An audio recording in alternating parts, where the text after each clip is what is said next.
وبركاته. السلام عليكم ورحمة الله وبركاته. الحمد لله.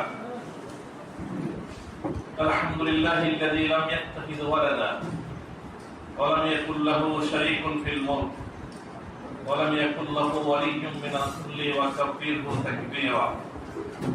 والصلاة والسلام على نبي الهدى نبي الرحمة محمد بن عبد الله وعلى آله وصحبه أجمعين وعلى من نهج نهجهم واتبع سبيلهم بإحسان إلى يوم الدين. শহীদ কাফেলা বাংলাদেশ জামাত ইসলামী সুনামগঞ্জ জেলা শাখা কর্তৃক আয়োজিত আজকের উলামা সমাবেশে সম্মানিত সভাপতি মুআজ্জাজ উলামায়ে কেরাম, অতিথিবৃন্দ এবং সুনামগঞ্জের সুনাম ও সুখ্যাতির সুবাসে সুবাসিত আমার সামনে উপস্থিত শ্রদ্ধা উলামায়ে কেরাম, আপনারা ভালো আছেন তো? আলহামদুলিল্লাহ। আসলে আপনাদের কথাবার্তা শুনলে আমার ইলম বৃদ্ধি পেত। আমি এতক্ষণ নীরবে উলামায়ে কেরামের কথা শুনেছি, আপনাদের কথাও শুনতাম, ভালো হইতো। একজন ফকির ইসলাম বলেছেন,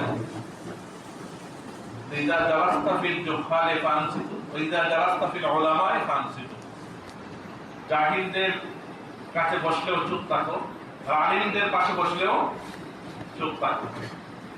ফাইন্না ইনসাতাকা লিল জুহালে জিয়ারাতুন ফিল হিলম ওয়া ইন্না ইনসাতাকা লিল উলামায়ে জিয়ারাতুন ফিল ইলম। জাহিলদের সমাজে চুপ থাকলে কি হবে? কি হবে? সেই বৃদ্ধি পাবে, সহিষ্ণুতা বৃদ্ধি পাবে, চামড়া শক্ত হবে। আর আলেমদের দরবারে চুপ থাকলে কি হবে? ইলম বৃদ্ধি পাবে।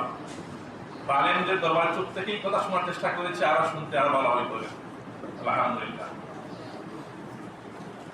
আসলে আমরা উলামায়ে কেরাম আলেম সমাজ, আমাদের তো এতটুকুই সৌভাগ্য যদি আমরা চিন্তা করি আল্লাহ সুবহানাহু ওয়া তাআলা স্বয়ং কুরআনে কারিমে আমাদের সম্মান, আমাদের ফজিলা, আমাদের মঞ্জিলা কতটুকু দিয়েছেন সেটা চিন্তা করলেই আমরা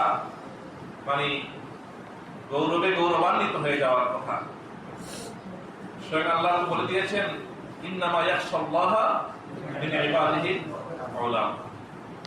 আর কিছু লাগে? এই পৃথিবীতে মানুষ দুনিয়া দুঃখায় পড়ে, ধান্দায় পড়ে, মানুষ বিভ্রান্ত হচ্ছে। আর দুনিয়া বাহরুন আমিক ওয়াকাদ গারাকা ফি উনাসুন কাসীর।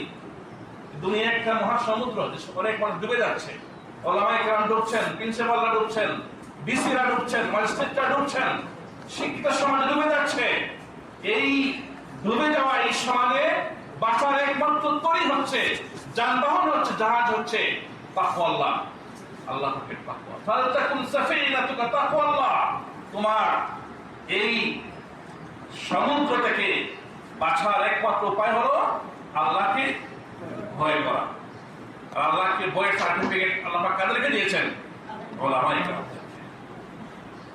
شهد الله أنه لا إله إلا هو والملائكة وأولو العلم قائما بالقسط। সূরা আলে ইমরান 18 নম্বর। ইবনে কাইয়িম বলছেন যে এখানে দেখেন যে আল্লাহ পাকের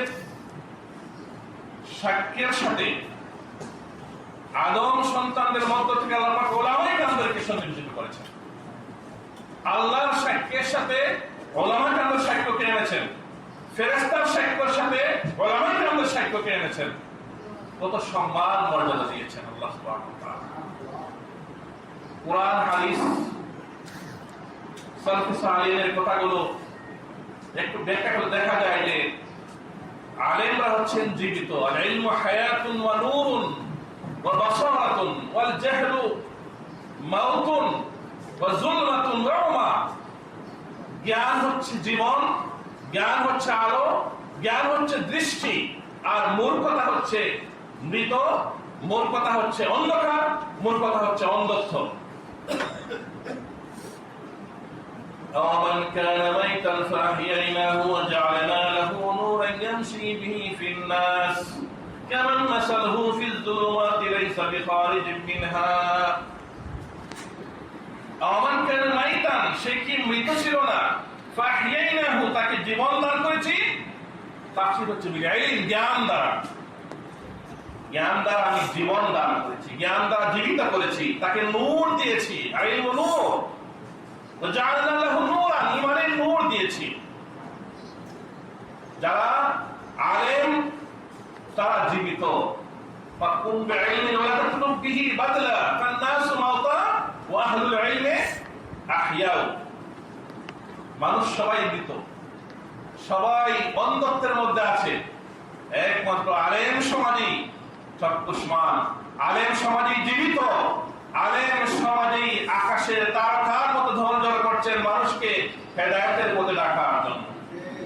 আমার ইবনে কাইয়িম বলেছেন যে মানজিলাতুল উলামাই ফিল আরদি কানুজুমিস সামা, এই পৃথিবীতে উলামায়ে কেরামদের মঞ্জিল হচ্ছে আকাশের তারকার মতো। দিকভ্রান্ত মানুষেরা, হায়রান মানুষেরা হেদায়েতের পথ দেখে, আলিমদের দেখে, মানুষের খাদ্য পানীয় থেকেও আলিমদের প্রয়োজন মানুষের কাছে অনেক অনেক গুণ বেশি। সুবহানাল্লাহ। কিন্তু সেই অবস্থায়ও উলামায়ে কেরামদের সম্মান মর্যাদার কথা বললে অনেক অনেক লম্বা সময় করে। এমন অবস্থায় কিন্তু উলামায়ে কেরামদের মধ্যে নৈতিক অবক্ষয় আছে, মুদ্রার উল্টা পিঠ আছে, আছে না? স্বয়ং নবী করিম সাল্লাল্লাহু আলাইহি ওয়াসাল্লাম বলেছেন যে উলামাহুম শাররু মান তাহতা আদিমিস সামাই মিন ইনদিহিম তাযহারুল ফিতরা ফীহিম তাউদ। যে এমন সময় আসবে ইসলাম শুধু নাম থাকবে, কোরআন শুধু রসম থাকবে, মসজিদ শুধু আবাদ হবে, হেদায়েত থাকবে না। এই খলাকু মিনাল হুদা। আর উলামায়ে কেরাম এমন এই দুনিয়ার মধ্যে সবচেয়ে নিকৃষ্ট হয়ে যাবেন। উলামাহুম শাররু মান তাহতা আদিমিস সামা, এই আকাশের নিচে উলামায়ে কেরাম হয়ে যাবে নিকৃষ্ট জাতি। তাদের কাছ থেকে একের পর এক ফিতনা বের হবে এবং ফিতনা ফিরে যাবে। আজকে আমরা দেখতে পাই উলামায়ে কেরামদের সম্মান মর্যাদা এত সব টাকা সত্ত্বেও আজকে সেই কারণের পিছনে যেমন অনেক লোকেরা ছুটছিল, কারণে ধন সম্পদ দেখে, তার সহ্য বীর্য দেখে, তার ক্ষমতা দেখে, তার টাকা পয়সা দেখে লোকেরা মনে করছিল হায় হায় যদি আমরা হইতাম কারণের মতো তাহলে আমাদের জীবন সার্থক হয়ে যেত। ফাখাজালা কওমি ফি জিনাতি ওয়ালাযিনা ইউরিদুনা হায়াতাদ দুনিয়া ইয়া লাইতানা মিসলামা উতিয়া কারুন। লোকেরা দলে দলে ছুটলো কারণের পিছনে, যে এখানে সমস্ত সম্মান মর্যাদা, টাকা পয়সা, ক্ষমতা সব। আজকের যুগেও আমরা সেই কারণই শাসকদের পিছনে ছুটে থাকি। কি জন্য? একটু দু একটা সিট পাওয়ার জন্য, একজন এমপি হয়ে যাওয়ার জন্য, কিছু ক্ষমতা পাওয়ার জন্য, কিছু হাদিয়া তুফার জন্য। দেখা যায় অনেক উলামায়ে কেরাম ইসলামী ঐক্যের পিছনে চুরিকাঘাত করে তারা সামান্য স্বার্থের বিনিময়ে, হাদিয়া তুফার বিনিময়ে এরকম কারণী শাসকের পিছনে দলে দলে গিয়ে ভিড় করেন। উলামায়ে কেরামের দায়িত্ব ছিল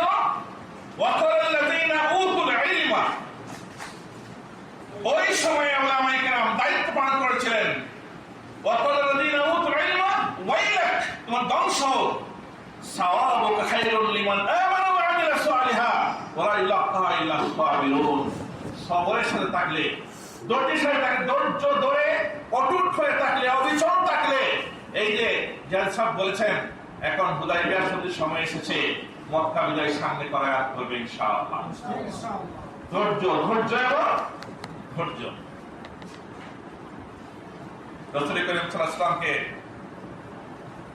তার প্রিয় সাহাবা রাদিয়াল্লাহু আনহু জিজ্ঞাসা করলেন, ইয়া রাসূলুল্লাহ মা শাইয়াবাকা, কিসে আপনাকে বার্ধক্য গণিত করছে? আপনি কি বৃদ্ধ হয়ে যাচ্ছেন? আপনি এত আপসেট কেন হয়েছেন? জবাব দিয়েছিলেন, শাইয়াবানি হুদুন ওয়া আখওয়াতুহা, আমাকে কোরআনের সূরা হুদ এবং এই সমস্ত সূরাগুলো আমাকে বার্ধক্য গণিত করে দিচ্ছে। অনেক সাহাবী বললেন, স্বপ্নে দেখলেন, ইয়া রাসূলুল্লাহ আপনি তো বললেন যে সূরা হুদ আপনাকে বার্ধক্য করে দিচ্ছে, সূরা হুদের কি আপনি বার্ধক্য বৃদ্ধ করলো? এটা কি কাসসুল আম্বিয়া ওয়া হালাকুল উম্মাহ? সূরা হুদে অনেক আম্বিয়া কেরামদের কাহিনী আছে, জাতি ধ্বংসের কাহিনী আছে। সেই জাতি ধ্বংসের কাহিনীকে আপনাকে বৃদ্ধ করে ফেলেছে? রাসূল বললেন না, আমাকে বৃদ্ধ করেছে সূরা হুদের সেই আদেশ ফাস্তাকিম কামা উমিরতা ওয়া মান তাবা মা'আক ওয়া লা তাতগাউ ইন্নাহু বিমা ইয়া'মালুনা বাসীর। এই আয়াতের গভীরতা, এই আয়াতের ওজন, এই আয়াতের গাম্ভীর্য আমাকে পার্থক্যে পরিণত করে দিচ্ছে। ফাস্তাকিম কামা উমিরতা, তোমাকে আদেশ করা হয়েছে তার অবিচল থাক। আদেশ আরেক জায়গায় আছে, এই হুবু এই শব্দে ফাস্তাকিম কামা উমিরতা এক জায়গায় আরেক জায়গায় মাত্র আছে, হচ্ছে সূরা শূরার মধ্যে। সূরা শূরার নাম্বার আছে মুখস্থ আছে আপনারা আশা করি, যেটা দিন কায়েমের কথা বলা হয়েছে। আমরা অনেক সময় লজ্জিত হয়, অনেক ওলামাকে আপনি জিজ্ঞাসা করি যে দিন কায়েম সম্পর্কে কি জানেন, আয়াত জানেন? দিন কায়েম সে আয়াত জানে না, কারণ আকিমুদ্দিন পুরো আয়াত বলে জানে না। শারা'a লাকুম মিনাদ দীনি মা ওয়াসা বিহি নূহান ওয়াল্লাযী আওহাইনা ইলাইকা ওয়া মা ওয়াসাইনা বিহি ইব্রাহিমা ওয়া মূসা ওয়া ঈসা আন আকিমুদ্দীনা ওয়া লা তাতাফাররাকু ফীহি। উলুল আযমি মিনাল আম্বিয়া, পাঁচজন শ্রেষ্ঠ নবীর নাম উল্লেখ করে, আমাদের নবী সহ পাঁচজন শ্রেষ্ঠ নবীর নাম উল্লেখ করে অত্যন্ত গুরুত্ব সহকারে বলা হয়েছে সবার নির্দেশে তোমরা দিনকে কায়েম করো। এক্ষেত্রে বিভেদ সৃষ্টি করো না, বিভক্তি সৃষ্টি করো না, অনেকটা সৃষ্টি করো না। দিন কায়েমের সাথে ঐক্যের শর্ত, যারা অনৈক্য করে না দিনের শত্রু। সব ক্ষেত্রে আজকে অনেক হচ্ছে বড় একটা সমস্যা। এই দিন কায়েমের এই আয়াত সূরা শূরার কত নম্বর আয়াত? 13 নম্বর আয়াত। কত নম্বর আয়াত? 13 নম্বর। এটার বিস্তারিত ব্যাখ্যা করে 15 নম্বর আয়াতে বলা হয়েছে। এক আয়াত পরে ফালিযালিকা ফাদু ওয়াস্তাকিম কামা উমিরতা। আল্লাহু আকবার। অতএব সেই দিন কায়েমের দাওয়াতের ক্ষেত্রে ফালিযালিকা, ওই জন্যই আপনি দাওয়াত দিতে থাকেন। কিসের জন্য? দিন কায়েমের জন্য। ফালিযালিকা ফাদু এবং ওয়াস্তাকিম কামা উমিরতা, যে আদেশ আপনাকে করা হয়েছে আছে আপনি অবিচল থাকুন। এইরকম আদেশে আল্লাহ রাসূল ক্লান্ত শ্রান্ত হয়ে আজীবন কাজ করেছেন। সম্মানিত ওলামায়ে কেরাম, এই আয়াত মক্কি যুগের আয়াত। মদিনায় যাওয়ার পর ইসলামের রাষ্ট্র হয়েছে। এরপরে কিন্তু পুরা বিশ্বে পুরা আরব ইসলাম কায়েম এখনো হয়নি, হয়েছে উহুদের যুদ্ধের প্রেক্ষাপটে। আলহামদুলিল্লাহ, والصلاة والسلام على سيد الأنبياء والمرسلين وعلى آله وصحبه أجمعين. মঞ্চে এবং সামনে উপস্থিত মুআজ্জাজ উলামা, মহান আল্লাহ রাব্বুল আলামিনের শুকরিয়া যে আজকে আমি আপনাদের সামনে উপস্থিত হতে পেরেছি। 2001 সাল থেকে বাংলাদেশের জমিন আমার জন্য সংকীর্ণ।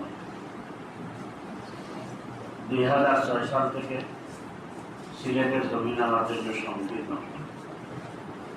2018 সাল থেকে সুনামগঞ্জ আমার জন্য নিষিদ্ধ। আজকে যে সুনামগঞ্জের উলামা হযরত আমাকে আপনাদের খেদমতের জন্য ডেকেছেন, আমি মহান রব্বুল আলামিনের দরবারে লাখ কোটি শুকরিয়া আদায় করি। আমি আল্লাহ রাব্বুল আলামিনের কালামে পাক থেকে ছোট্ট একটা আয়াত তিলাওয়াত করব। এর আলোকে দু চারটি কথা বলব। আল্লাহ রাব্বুল আলামিন ইরশাদ ফরমান, আতা'মুরুনা আন-নাসা বিল বিররি ওয়া তানসাউনা আনফুসাকুম ওয়া আনতুম তাতলুনা আল-কিতাবা আফালা তা'কিলুন। কোরআন শরীফের মধ্যে আছে কিনা? কওমে বনী ইসরাঈল হযরত মুসা আলাইহিস সালাতু ওয়াস সালাম দুনিয়া থেকে বিদায়ের পর যারা নবী হিসেবে এসেছিলেন তাদেরকে তারা অকেজু বানিয়ে দিল। মৌলবাদীদের ধর্ম, নীতি, আদর্শ আমাদের প্রয়োজন নেই। আমরা যারা মাতব্বর শ্রেণীর আছি, আমরাই আমাদের সমাজ রাষ্ট্র পরিচালনা করব। এরই ধারাবাহিকতায় আখেরি পয়গম্বর সাইয়্যিদুনা মুহাম্মদুর রাসূলুল্লাহ সাল্লাল্লাহু আলাইহি সাল্লাম যখন দুনিয়াতে আসলেন, কোরআন নাযিল হওয়া যখন শুরু হলো, আইয়ামে জাহিলিয়াতের তৎকালীন সময়কার যারা মাথার উপর শ্রেণীর ছিল, তারা ঘোষণা দিল মুহাম্মাদের ধর্মের আমাদের কোনো প্রয়োজন নেই। আমরা যেটা লিপিবদ্ধ করে দিব, আমরা যেটা বলবো সেটাই আমাদের সমাজের জন্য আইন। এটাকে বাংলা ভাষায় আমরা কি জন্য বলি? সংবিধান। এটার নাম কি? এটা কোনো অবস্থাতেই পরিবর্তন হবে না। আমার গোষ্ঠীর জন্য আমি যেটা লিখব এটাই মানতে হবে। আমাদের ধর্ম আমাদের জন্য মানার প্রয়োজন নেই। এই প্রেক্ষাপটে আল্লাহ রাব্বুল আলামিন আখেরি পয়গম্বর মুহাম্মদুর রাসূলুল্লাহ সাল্লাল্লাহু আলাইহি সাল্লামকে খেতাব করে সম্বোধন করে গোটা মানব জাতিকে জানিয়ে দিলেন, আতা'মুরুনান নাস বিল বিররি ওয়া তানসাউনা আনফুসাকুম ওয়া আনতুম তাতলুনাল কিতাব। তারা কি করে? মানুষকে সদুপদেশ দেয়, ভালো কাজের উপদেশ দেয়। এটা করা যাবে না, ওটা করা যাবে না, এটা করা যাবে না, ওটা করা যাবে না। এটা সংবিধানের এত ধারার পরিপন্থী, ওইটা সংবিধানের এত ধারার পরিপন্থী, ওইটা সংবিধানের এত ধারার পরিপন্থী, ওইটা এত সালের ধারার পরিপন্থী, ওইটা এত ধারার পরিপন্থী।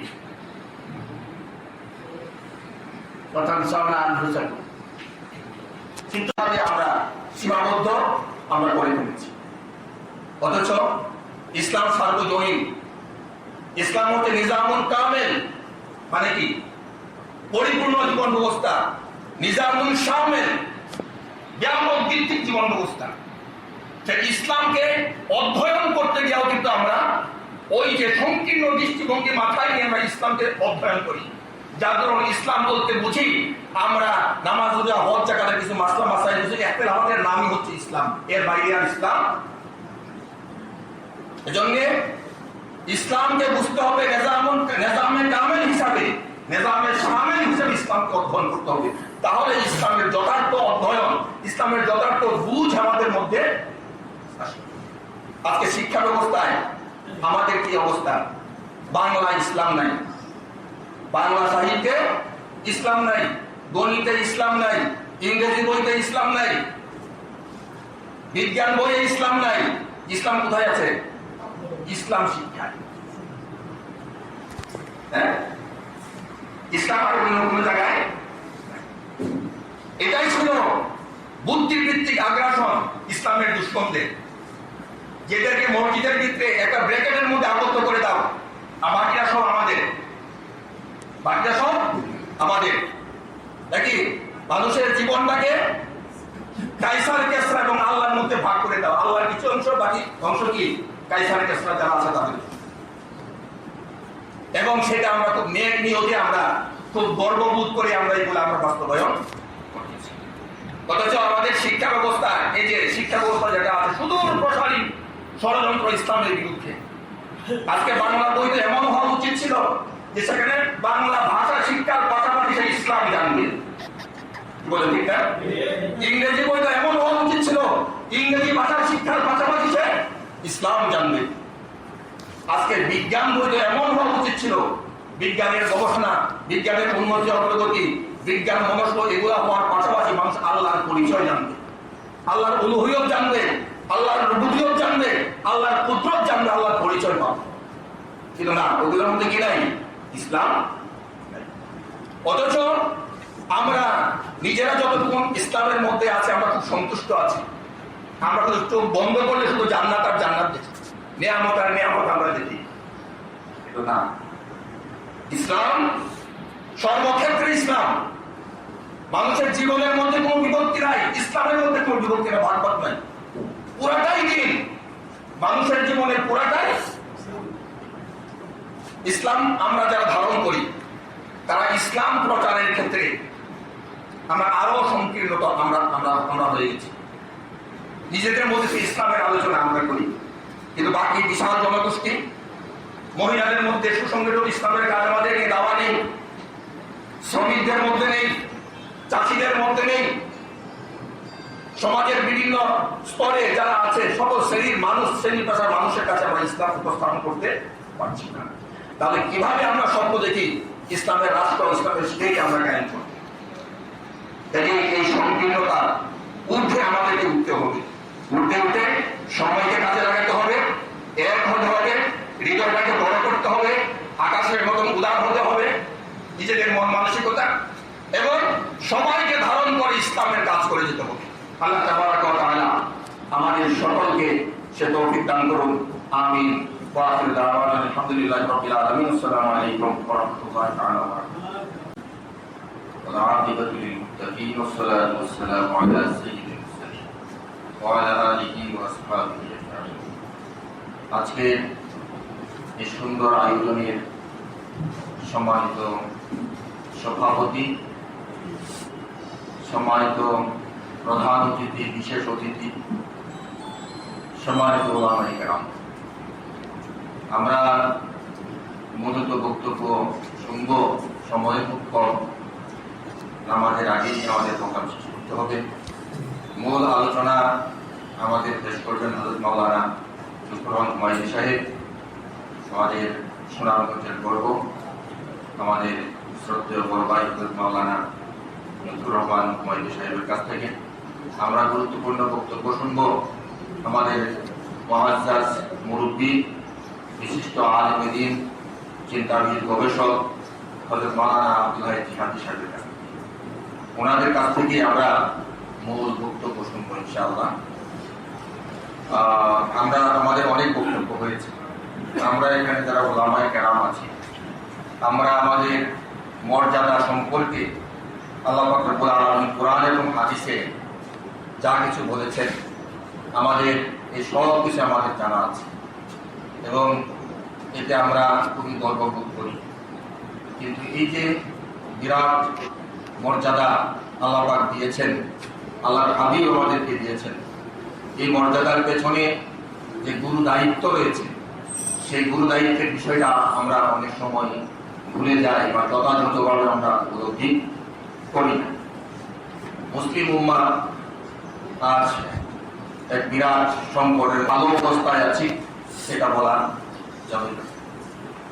যে আল্লাহ তাবারাক ওয়া তাআলা আমাদেরকে এত মর্যাদা দিয়েছেন, উলামায়ে কেরাম, তিনি তার পরিচয় দিয়েছেন তিনি রব্বুল আলামিন।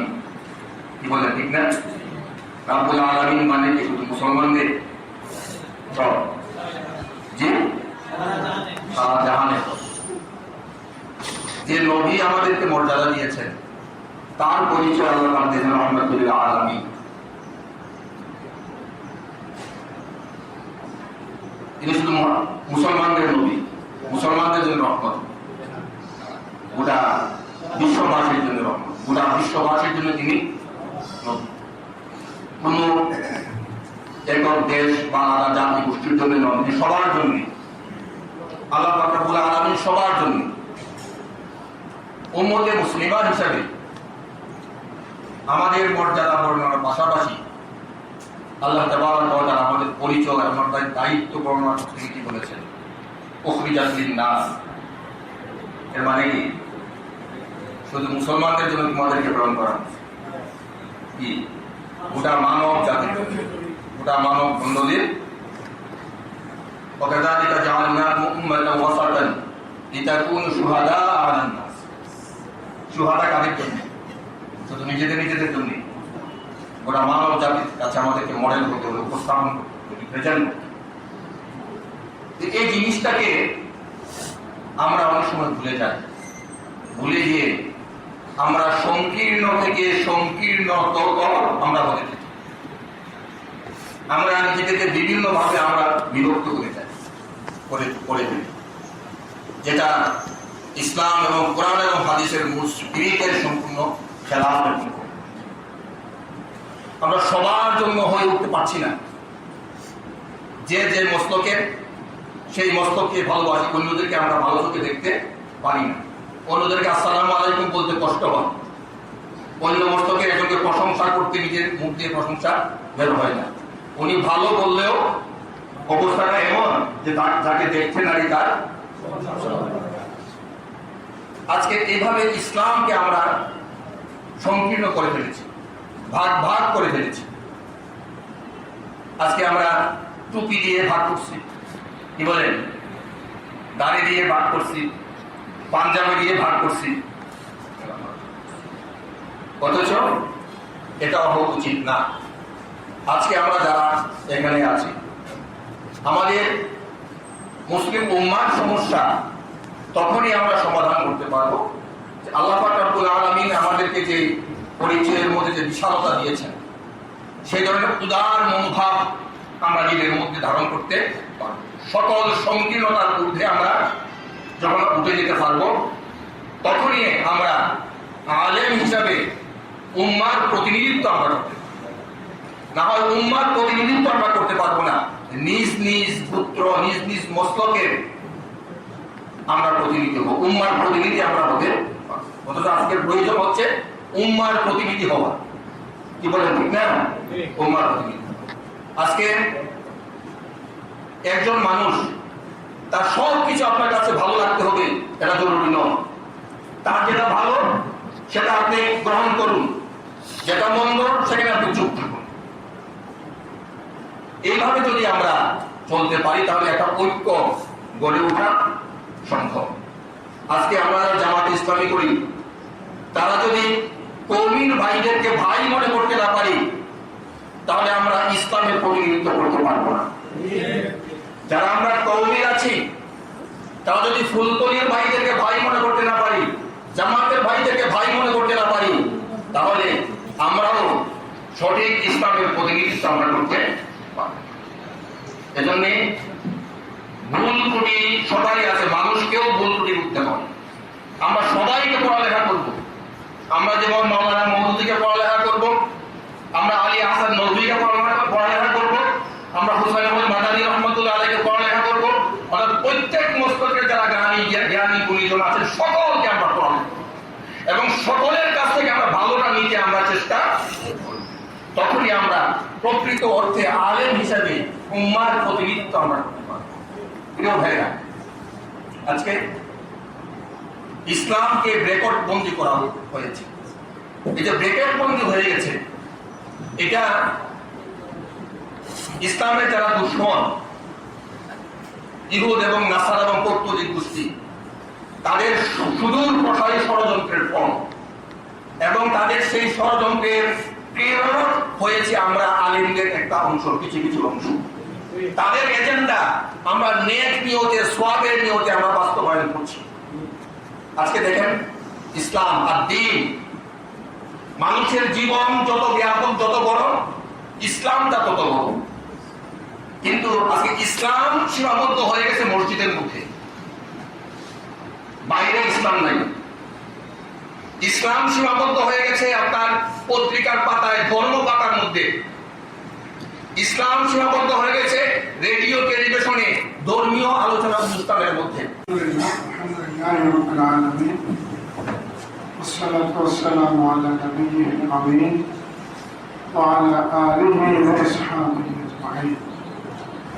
আজকে ওলামা বিভাগ কর্তৃক আয়োজিত আমাদের মুআজ্জাজ ওলামায়ে কেরামদেরকে নিয়ে এই সমাবেশের সম্মানিত সভাপতি হযরত মাওলানা আব্দুল সত্তার ভাই, সম্মানিত প্রধান অতিথি শাহজালাল জামিয়া ইসলামিয়া কামিল মাদ্রাসা মহতারাম অধ্যক্ষ মহোদয় হযরত মাওলানা লুৎফুর রহমান হুমায়ুনী, বিশেষ করে আমাদের সিলেটের গৌরব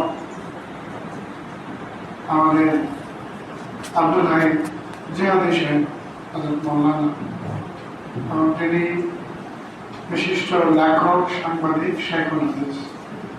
আজকে ওনাদের আগমনে আমরা অত্যন্ত গর্বিত, সকল আদায় করছি আলহামদুলিল্লাহ। দোয়া করছি আল্লাহ পাক রব্বুল আলামিন আমাদের সম্মানিত মেহমানদেরকে সুস্থতার সাথে নেক হায়াত দান করুন, আরো দীর্ঘদিন যাতে এই জাতির, এই এলাকার সর্বস্তরের আলেম সহ সকলকে নেতৃত্ব দিতে পারে। দোয়া করছি আল্লাহ। আমি এখানে বক্তা না, আমি তো হোস্ট, আপনারা আমাদের মেহমান। আমিও খুব আগ্রহ করে এসেছি মেহমানদের বক্তব্য আজকে শুনবো ইনশাআল্লাহ। ব্রেক মিনিটে একটা কথা বলতে চাই, সেটা হচ্ছে যে আলেমদের সম্মানের ব্যাপারে কোরআন এবং হাদিসে অনেক কথা আছে। إنما يخشى الله من عباده العلماء العلماء ورثة الأنبياء অনেক কথা আছে। ঘোষিত সবগুলো খোঁজখবরি সুসংবাদ এর আলোকে আলেমরা বিভিন্ন পর্যায়ে আমরা নেতৃত্বে থাকার কথা, কিন্তু আমরা সেই জায়গায় নেই। এক্ষেত্রে নানান সংকট আছে, অনেক সমস্যা আছে। যতগুলো সমস্যা বিরোধীদের পক্ষ থেকে আসে, আমি মনে করি তার চেয়ে বড় সমস্যা আমরা নিজেরাই। আমাদের সাথে সংশ্লিষ্ট সমস্যা যেগুলো আছে সেগুলো যদি আমরা দূর করতে পারি, তাহলে বিরোধীদের বাধার জাতীয় যে সমস্যাগুলো সেগুলো খুব দ্রুতই কেটে যাবে ইনশাআল্লাহ।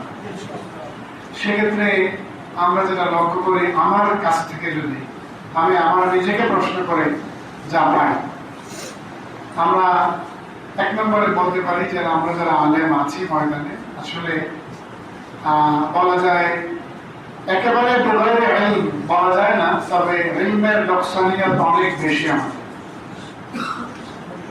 এই জায়গাটা পূরণের জন্য আমাদের চেষ্টা করা দরকার। সার্টিফিকেট নিয়ে এসেছিলাম, মনে করছি তো সব শেষ, কিন্তু ইলম তো প্রতিদিনের চর্চা ব্যাপার। ইলম প্রতিদিনের চর্চা ব্যাপার। হাফিজ সাহেবরা হেড বলে যান, কেন বলে যান? চর্চা না থাকার কারণে। অনেক আপনার জানাশোনার জিনিস চাপা পড়ে যায় মানুষের জীবনে, নানা পার্শ্ব প্রতিক্রিয়া, অনেক কাজ, অনেক দায়িত্ব, অনেক বিষয় এগুলোর মধ্যে চাপা পড়ে যায়। তো আমি বলছিলাম যে একেবারে শতভাগ আমরা তো না, কিন্তু যে নকশানিয়তটা আছে মৌলিক অনেকগুলো ব্যাপারে, অনেকগুলো বিষয়ে, এই জায়গাগুলো ইনশাআল্লাহ আমরা পূরণের চেষ্টা করবো ইনশাআল্লাহ। এরপরে যদি দেখেন যে অনেক অনেক জাতের ক্যারিয়ার তৈরি হচ্ছে, কিন্তু ভালো যোগ্য আলেম ক্যারিয়ার খুব কম হচ্ছে আমি মনে করি। আমার টুপি পাঞ্জাবি পায়জামা আছে, দাড়ি আছে, নানান কিসিমের হতে পারে। দাড়ি একটু বাড়তি অথবা লম্বা, পাঞ্জাবি একটু আমার মতো অথবা জব্বা, টুপি গুল্লুটা অথবা লম্বাটা, নানা রকম পার্থক্য হতে পারে। কিন্তু এই সকল পার্থক্যের পরে যদি ইলমের সাথে হেলম থাকতো, ইলমের সাথে সঠিক আমল থাকতো, ইলমের সাথে সঠিক মুআমালাত থাকতো, ইলমের সাথে সঠিক ইস্তেকামত থাকতো, তাহলে আমরা গোটাগুলি মারামারি করতাম। আমরা সেই হেলম, সেই সাবর, সেই ইস্তেকামত হারিয়ে ফেলেছি, যার কারণে শেখ হাসিনা ডাক দিলেও কি আমার আমরা বিশাল করে দোয়া করে আসছি, এখনো আবার দেশ নায়ক ডাক দিলে আবার গিয়ে দোয়া করে আসছি, সেই সাথে সময় পরে দোয়া করে আসছিলাম। মানে দোয়ায় যারাই ডাক দিলে আমরা সব করে আসি, আমাদের কোনো ইস্তেকামত থাকে। তা আমরা নিজেরা কাদা ছোড়াছুড়িটা বাদ দেব, ভালোবাসবো বড় হয়ে সবাইকে নিয়ে আমরা চলাফেরার চেষ্টা করবো। পাওনা মওদুদী রহমতুল্লাহের প্রসঙ্গ এই জাতীয় প্রোগ্রামে আসলেই চলে আসে, অনেকেই দেখলাম উচ্চারণ করেছে। ওনার সাথে ওনার বিরুদ্ধে উত্থাপিত যে অভিযোগগুলো, আমার শেখ আজকে সময় থাকলে আব্দুল্লাহ জিহাদি সাহেব কিছু একটা বলবেন, অনেকগুলো বই তিনি লিখেছেন। তো যাই হোক, আমরা যেটা বুঝেছি যে সিয়াসতের ময়দানে যখন তিনি একটা চ্যালেঞ্জ হয়ে দাঁড়ালেন, বা নিয়ে জামাত হিসেবে তিনি যখন একটা শক্তি তৈরি করলেন, একটা শক্তি উত্থান হয়ে গেল, তারা যখন আপনার বাতিলের বিরুদ্ধে চ্যালেঞ্জিং শক্তি হিসেবে আসলো, তারপরেই কিন্তু নানান ধরনের সমস্যা চলে আসছে। এবং প্রকৃত বাতিল যারা, তারা কিন্তু আমার বিরুদ্ধে আমার মতো চেহারার একজনকে বুদ্ধি দিয়ে, টাকা দিয়ে লাগাই দেবে যে আপনি ট্রাফিক পয়েন্টের পয়েন্টগুলো বলবেন না, আপনি বলবেন আপনার এই বারান্দারের পয়েন্ট, আপনার ওই কিতাবের পাতার পয়েন্টগুলো আপনি বলেন, ট্রাফিক পয়েন্টের পয়েন্ট আমি বলবো, লাগাই দেয়। আল্লাহ পাক রব্বুল আলামিন এই জিনিসগুলো আমাদের বোঝার তৌফিক দান করুন। এবার যে জোটবদ্ধ রাজনীতি হয়েছে, সেখানে অনেক বোঝাবুঝি হয়েছে, অনেক কাছাকাছি আসা হয়েছে আলহামদুলিল্লাহ। যদিও একদল ভাইয়েরা ছিটকে পড়েছেন, 50টাতেও হয়নি, তারপরেও কিন্তু ওনাদের জন্য আমাদের রাহবারদের পক্ষ থেকে কোনো নেগেটিভ কথা উচ্চারণ না করে দোয়া করা হয়েছে। আমরা দোয়া করি সবার জন্য, আসেন আমরা সবাই মিলেমিশে চলি এবং যে যেখানে যে খেদমতে আছি, মসজিদ অথবা মাদ্রাসা, মক্তব অথবা মার্কাজ যাই বলি, সেটাকে আমরা আরো বেশি সুন্দর করে সাজানোর জন্য চেষ্টা করি এবং এর সংখ্যা আরো বাড়ানোর জন্য পরিকল্পিতভাবে চেষ্টা করি। আল্লাহ তৌফিক দান করুন, আল্লাহুম্মা আমিন। ইদানিং ফেসবুক খুললেই দেখবেন যে কত বাজে বাজে বিষয় আসতেছে। 11 বছরের কিশোরী এই হয়েছে সেই হয়েছে, অমুক হুজুর মহিলা মাদ্রাসা এই সে হাবিজাবি, এই সমস্ত বিষয়গুলোর ক্ষেত্রে সত্যতা নাই একেবারে এটা বলা যাবে না। কেউ বলতেছেন যে শুধু শুধু মানে সমালোচিত করার জন্য বলা হচ্ছে না। আমি বলবো এখান থেকে আমাদের শিক্ষা হচ্ছে আমাদের আরো সর্বোচ্চ সতর্ক হওয়ার সময় এসেছে। আল্লাহ পাক রব্বুল আলামিন আমাদেরকে তৌফিক দান করুন। এবং আমি আবারও আমার পক্ষ থেকে আমার মুআজ্জাজ মেহমানদেরকে, আমার ব্যক্তিগত পক্ষ থেকে, আমার এই মার্কাজের পক্ষ থেকে আন্তরিক কৃতজ্ঞতা, শুভেচ্ছা, অভিনন্দন জানিয়ে ব্যাখ্যার কামনা করে শেষ করলাম। আসসালামু আলাইকুম ওয়া রাহমাতুল্লাহি ওয়া বারাকাতুহু। আসসালামু আলাইকুম ওয়া রাহমাতুল্লাহি ওয়া বারাকাতুহু। আলহামদুলিল্লাহ ওয়া সালাতু আলা ভূমিকা টেনে আমি সবাইকে বলতে চাই না, সবার অত্যন্ত সীমিত, তাতে মাঝে একটা বক্তব্য হবে। আর মৌলানা আব্দুল হাই রিহাদি খান সহ আমাদের প্রিন্সিপাল সাহেব সহ আরো অনেক মেহমানরা আছে, তারা বক্তব্য রাখবেন। আমি সবার জন্য না করে আমার সময়টা তাদের জন্য উৎসর্গ করলাম।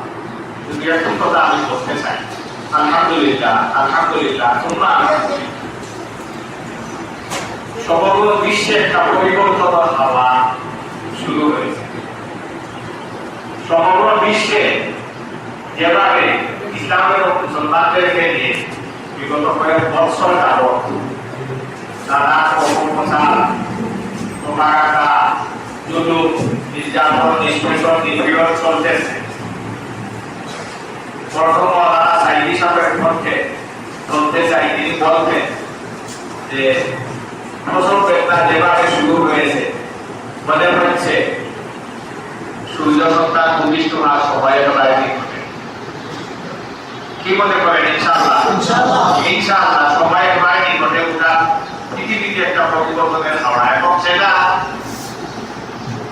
আপনারা হয়তো দেখে শিখে থাকবেন, ডক্টর ইসলামুল হক ভারতের একজন মনীষী, 10টি ধর্ম নিয়ে পিএইচডি করে উনি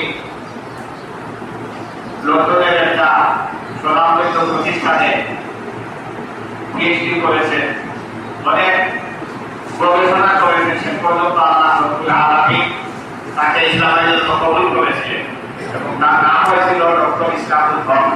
তিনি বাংলাদেশে এসেছিলেন।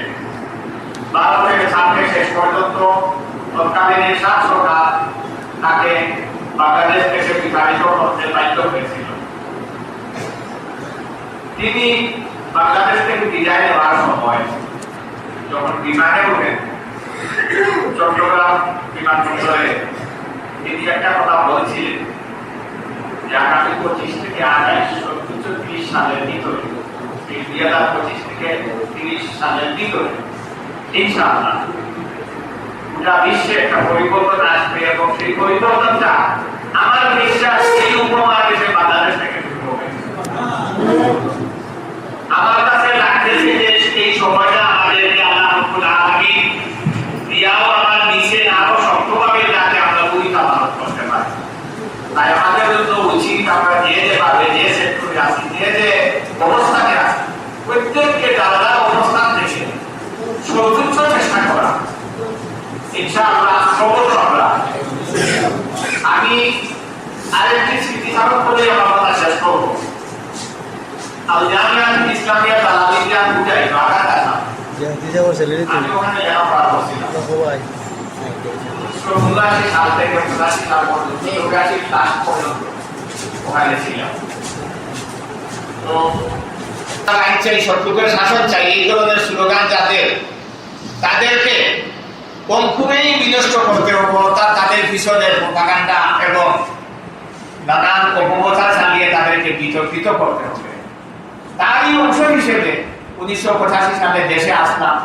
আসার পর দেখলাম আমার বাড়িখানেই আর 3টা বাড়ি আমাদের এলাকায়, বিশেষ করে 2-3টি কমি মাদ্রাসায় যেগুলিতে আমি আগে পড়েছিলাম, আর দিদি থাকতে ওখানে পড়েছি এবং সরবরাহ করেছি। দেখলাম খুব বেশি আলোচনা সমালোচনা লেখালেখি চলতেছে, ফতোয়াবাজি চলতেছে। তখন মাওলানা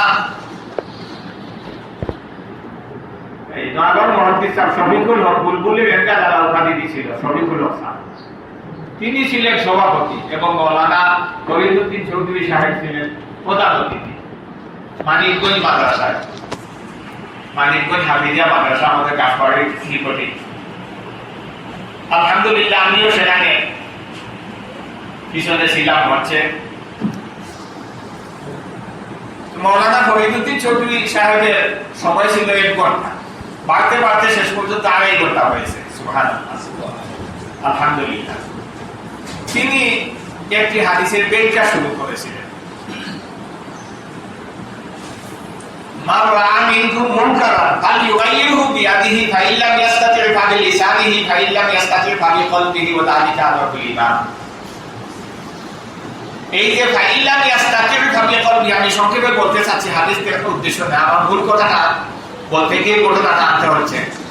ফাইন লাম ইস্তাতি' ফাবিকলবিহি, আগে বলা হয়েছে মান রাআ মিনকুম মুনকারান ফালইউগাইয়ির, গাইয়ারা ইউগাইয়িরু তাগয়ির শব্দের ব্যাখ্যা করে আর ফাবিকলবিহি ব্যাখ্যা করে তিনি বুঝাইতে চেয়েছিলেন বা বুঝিয়েছিলেন যে আমরা ফাবিকলবিহি দিয়া মুরাদ লই যে এটা মন দিয়ে অন্তর দিয়ে ঘৃণা করা, কিন্তু অন্তর দিয়ে ঘৃণা করলে কি হবে? অবশ্যই হবে না। অন্তর দিয়ে পরিকল্পনা করা, তিনি অনেক উদাহরণ থেকে সুন্দর করে বুঝিয়েছিলেন। এই বক্তব্য তার শেষ করার সাথে সাথে 55 বছর যিনি অধ্যাপনা করেছেন এবং অনেক বড় মাপের আলিম আপনারা ছিলেন, তিনি ছিলেন সভাপতির আসরে মাওলানা শামসুল হক সাহেব, আল্লামা শফিকুল হক সাহেব।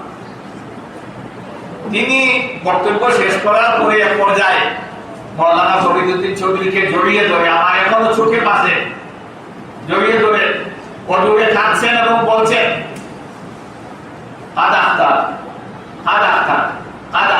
বারবার বলছেন কাদাক্তার। আমিও ভুল করেছি, আমিও তো এই হাদিসের ব্যাপারে পড়েছি। দীর্ঘ এত বছর আমি হাদিস পড়াইছি, এই হাদিসের অরিজিনাল ব্যাখ্যা তো আমিও ভুল করেছি। শেষ পর্যন্ত ওই দিন থেকে তিনি ইসলামী আন্দোলনের সাথে যুক্ত হলেন, আর আমি না জানো ওই দিন থেকে ইসলামী আন্দোলনে যুক্ত হলাম। আমি এই কথাটাই বলতে চাচ্ছি যে আমরা ইওর নিয়তে, ইসলামের নিয়তে, সংশোধনের নিয়তে, হক তালাশ করার নিয়তে আমরা চেষ্টা করি ইসলাম এবং ইসলামী আন্দোলন বুঝার এবং অন্যকে বুঝানোর।